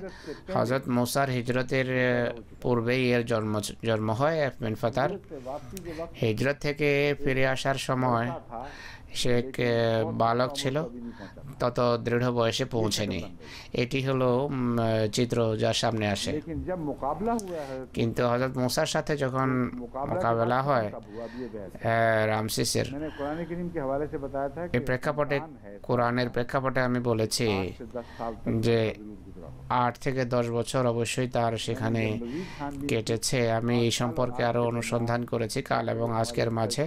আমাদের রিসার্চ টিমকে কাজে লাগিয়েছি। তাদের অনেকেই অনেক পরিশ্রম করছেন, মেয়েরা বিশেষ করে सारी रात बैठ के वो अगली সারা রাত জেগে পরের সকালের জন্য তারা প্রস্তুতি নিচ্ছেন। ভালো ভালো অনেক রেফারেন্স মাশাআল্লাহ সামনে আসছে। उन्होंने जो रिसर्च की তারা যে গবেষণা করেছেন তদনুসারে আমি এখন আপনাদেরকে বলছি। उनकी रिसर्च के बाद आएगी बात। রিসার্চ, হ্যাঁ, প্রথমে এই কথা বলবো যে रुखसत करें, उनकी रिसर्च से एक बात मिल गई है। এদের রিসার্চের ফলে একটা কথা সামনে এসেছে। অনেক গবেষক বলেন যে এই যুগ হয়তো 10 বছর হবে, समझे? অর্থাৎ তিনি যে বাইরে ছিলেন সেটি 10 বছর। আমার इनकी राय भी मुत्तफिक हो ধারণার সাথে গবেষকদের গবেষণার মিল আছে। कुरान की एक और शान उभरी। কোরআনের ভিত্তিতে আমার ধারণা ছিল, তো কোরআনের একটা মহিমা প্রকাশ পেল। কোরআনের আয়াত পড়ে যে এই ধারণা করো সেটি সঠিক প্রমাণিত হয়। ये कुरान से एक इस्तेंबात के तौर पर था ना, लेकिन কোরআন থেকে একটা ব্যাখ্যা হিসাবে পেশ করেছে, কিন্তু और उमूर पर গবেষকরা অন্যান্য বিষয় যা আবিষ্কৃত হয়েছে তার ভিত্তিতে মতামত ব্যক্ত করেছেন।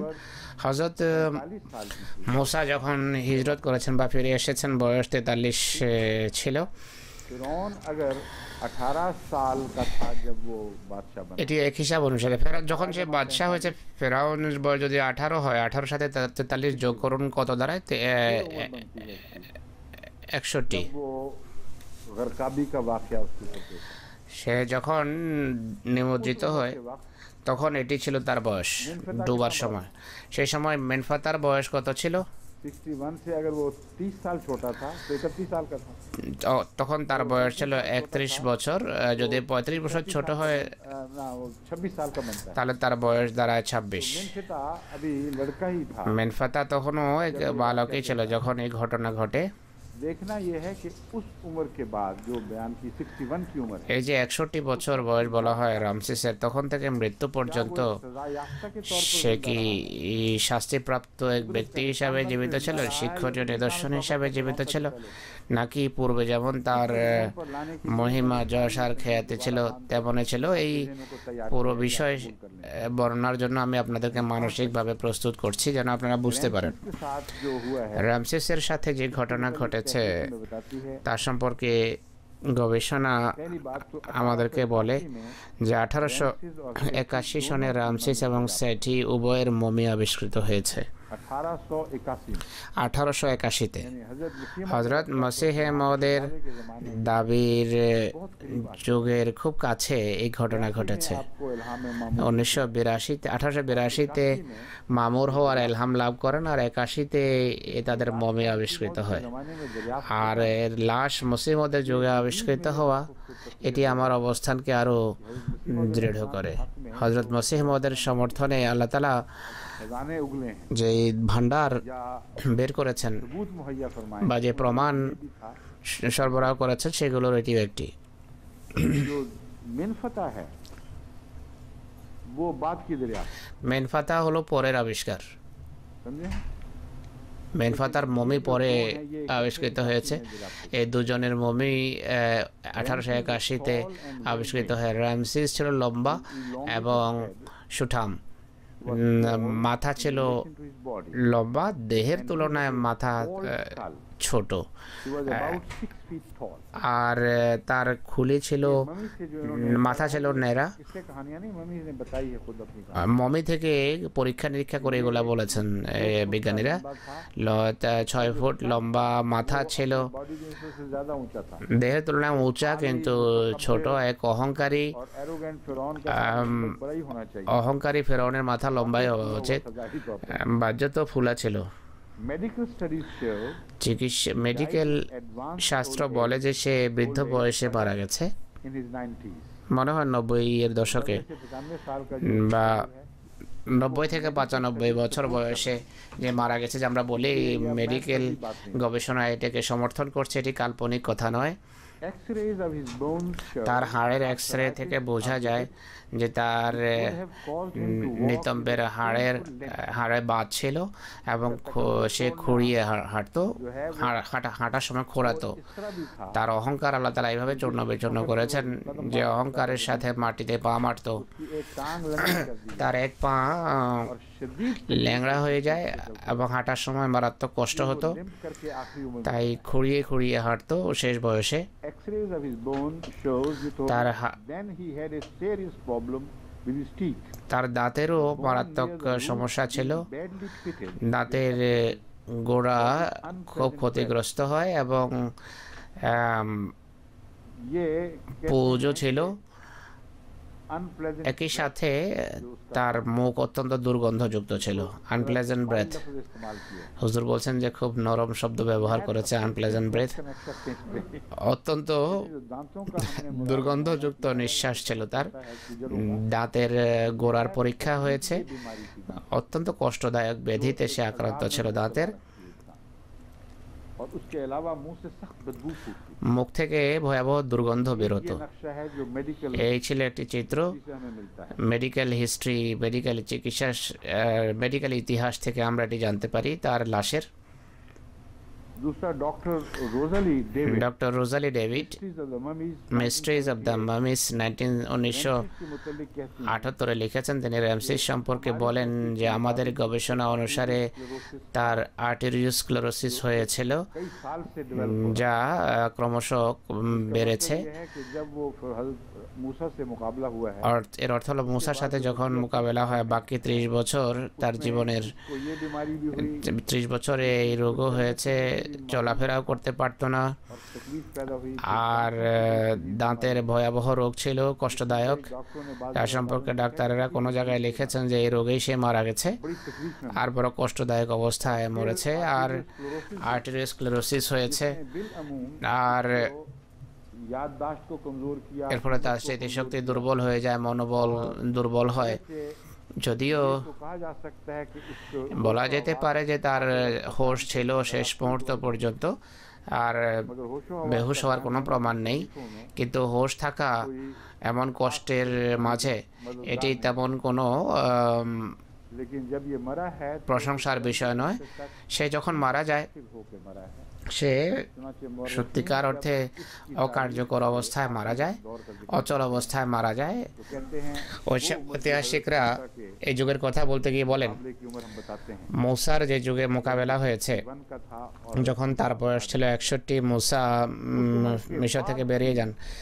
इसकी तारीख এর পরের ইতিহাস तमाम शान और शौकत से जाती रही है। তার অন্ধকার হয়ে যায়, इसके कोई हमले नहीं मिलते। তার সকল যেই শক্তি ক্ষমতা হারিয়ে যায়, এরপর তার কোনো আক্রমণের কথা পাওয়া যায় না। इसराइल के हमले किए আমি একবার বলেছিলাম যে সে ইসরায়েলিদের উপর এরপরও আক্রমণ করেছে, আমার সেই কথা আসলে ভুল। আমি ভালোভাবে গবেষণা করেছি, অনুসন্ধান করেছি, मौकों के खिलाफ जाते আর সেটি আমার অবস্থানের বিরুদ্ধে যেতাম। কিন্তু আমি যেহেতু কোনো জায়গায় পড়েছিলাম বা শুনেছিলাম তা বলতে বাধ্য হয়েছে। बात है এটি সঠিক কথা उस 61 की उम्र के बाद যে 61 বছরের বয়সের পর বাহিরে কোথাও সে আক্রমণ করেছে এমন কোনো প্রমাণ নেই। दिन ब दिन इसकी हुकूमत को তার রাজত্ব ক্রমশ দুর্বল হতে থাকে टुकड़ी है ক্ষমতা হারিয়ে যেতে থাকে, সংকুচিত হয়। आबादियां जो অন্য আক্রমণকারীরা আক্রমণ করেছে, বাইরে যে নতুন আবাদি ছিল তার হাত থেকে বেরিয়ে যায়, অধপতন আরম্ভ হয় ধীরে ধীরে। कुरान करीम का ये बयान भी दुरुस्त তাই কোরআনের এই কথাও সঠিক इस वाकया के बाद যে এই ঘটনার পর वहां से इन लोगों की शान शौकत जाती रही তাদের ঐশ্বর্য হারিয়ে যেতে থাকে এবং সংকুচিত হতে থাকে। আর আর এই ভূমির উত্তরাধিকারী বনি ইসরাইলকে করা হবে এবং যাদেরকে দুর্বল মনে করা হতো, মুস্তাজাফিনা ফিল আরদ মনে করা হতো। অনেকেই মনে করে যে এটি আজকের ঘটনা কালকে পুরা হয়ে গেছে, এমন নয়। কোরআন বলে যে অনেক সময় দীর্ঘ সময় লাগে এর জন্য। ये वो तैयारी का दौर है তো এটি সেই প্রস্তুতির যুগ जिस्मानी कमजोरी যখন लाजिमन তার मेरा नजरिया दुरुस्त है দৈহিক দুর্বলতা, আমার এই দৃষ্টিভঙ্গি যদি সঠিক হয়, এছাড়া অন্য কোনো আসলে কথা নেই এর বিরুদ্ধে। আসলে এই রামসেসের সেই ফেরাউন ছিল যা সমুদ্রে ডুবেছিল কিন্তু বেরিয়ে এসেছে জীবিত, কিন্তু অবস্থা শোচনীয় ছিল। এরপর জীবিত ছিল, বিভিন্ন রোগে আক্রান্ত ছিল, পক্ষাঘাত ক্লিষ্ট ছিল, তার রাজত্ব দুর্বল হতে থাকে। আর শেষে সে যখন মারা যায়, মেনফাতা ক্ষমতায় আসীন হয় পিতার এই তিক্ত স্মৃতির জন্য প্রতিশোধমূলকভাবে সেই সকল এলাকায় আক্রমণ করে যেখানে হযরত মূসা এবং তার সাথীরা গিয়ে আবাদ হয়েছিল আর আবাদ হওয়ার চেষ্টা করছিল। तो इसको ये तो नहीं मालूम हो सकता था कि इस वक्त मूसा और आपका लश्कर कहाँ है।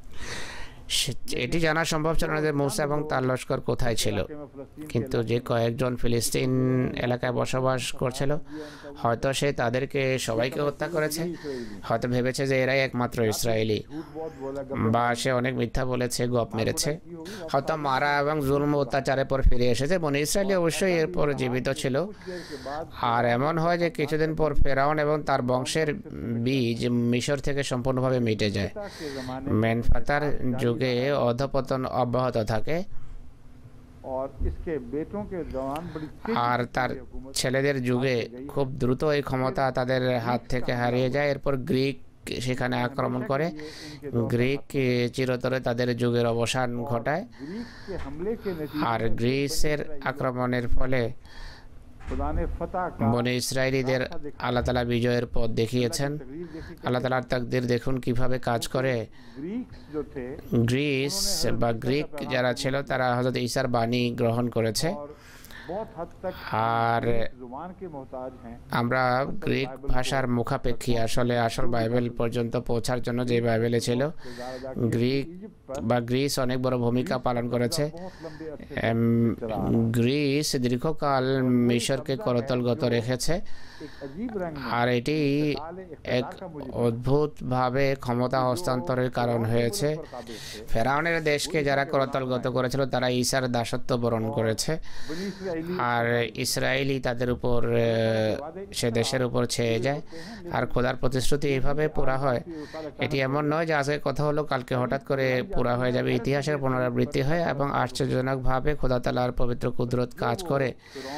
তো এই হলো সেই ফেরাউন এবং এই হলো তার পরিণাম যা আপনাদের সামনে আমি উপস্থাপন করলাম।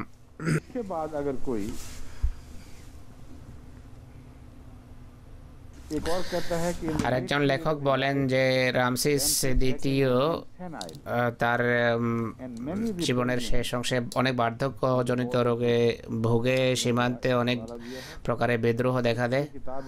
এই বইয়ের রেফারেন্স হলো J E. Berry, S A. Cook and F.E. Elok.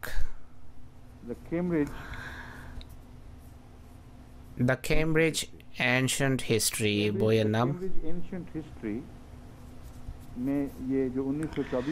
The Cambridge ancient history বই ছেপেছে 1924 সনে। তাতে এটি লেখা আছে রামসেস সানি সম্পর্কে।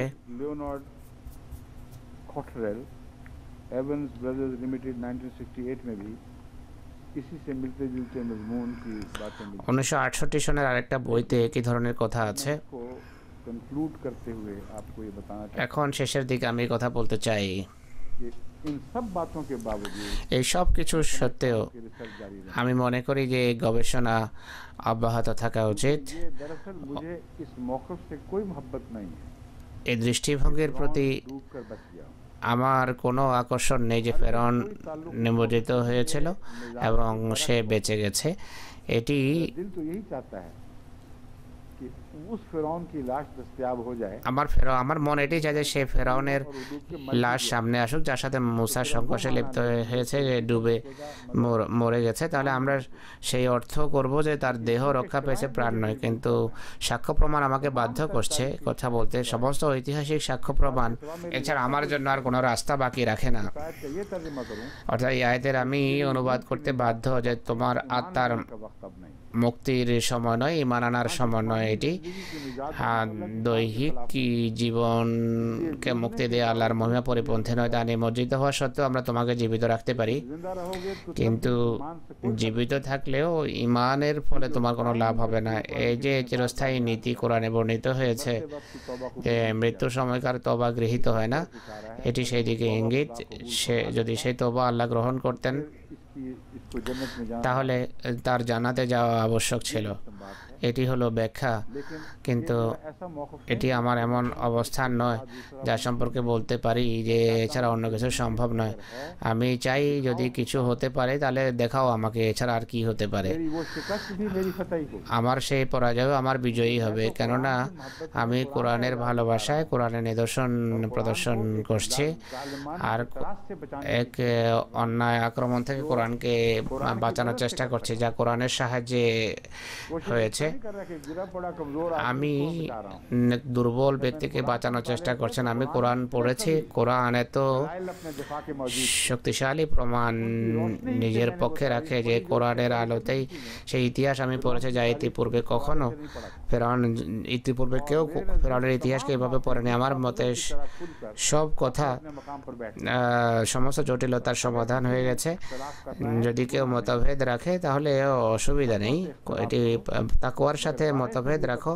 কিন্তু এখন দায়িত্ব তোমার কাঁধে। সেই ফেরাউন দেখাও যার যুগে কোরআনে বর্ণিত ঘটনাবলী ফিট হতে দেখা যায়।